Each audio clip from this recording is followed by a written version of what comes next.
Une grande avenue avec 9 bandes de circulation, des parkings dans tous les sens. Ça, c'est l'avenue de la Toison d'Or telle que vous la connaissez aujourd'hui.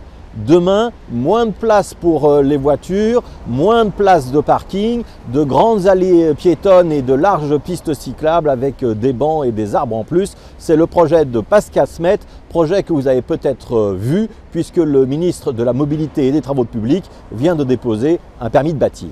Si vous avez raté Pascal Smet à propos de la Toison d'Or, vous l'avez peut-être lu, vu, entendu parler du rond-point Schuman qui doit devenir piéton, de la fin de l'autoroute 40, l'autoroute de Liège où on va retirer une bande de circulation dans chaque sens, du quartier Isère qu'il veut complètement renouveler. C'est bien simple, Pascal Smet a tous les jours un projet à annoncer et comme ce sont des réalisations très concrètes qui concernent beaucoup de monde, il passe tous les jours ou presque dans les médias.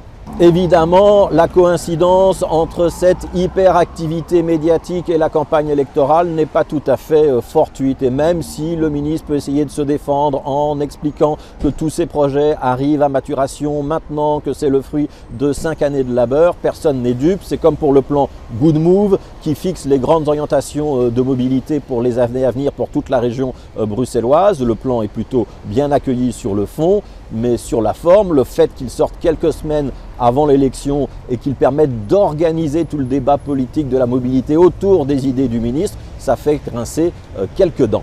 Cette hyper-présence médiatique est le corollaire d'une hyper-personnalisation de la campagne du SPA, les socialistes flamands. À Bruxelles, la liste ne s'appelle d'ailleurs plus SPA, elle s'appelle One Brussels. Et One Brussels, c'est Pascal Smet et Pascal Smet. Ce qui est peut-être dommage, c'est que le ministre de la Mobilité et des Travaux publics a sans doute un bon bilan à défendre, mais que toute cette agitation médiatique finit par le masquer.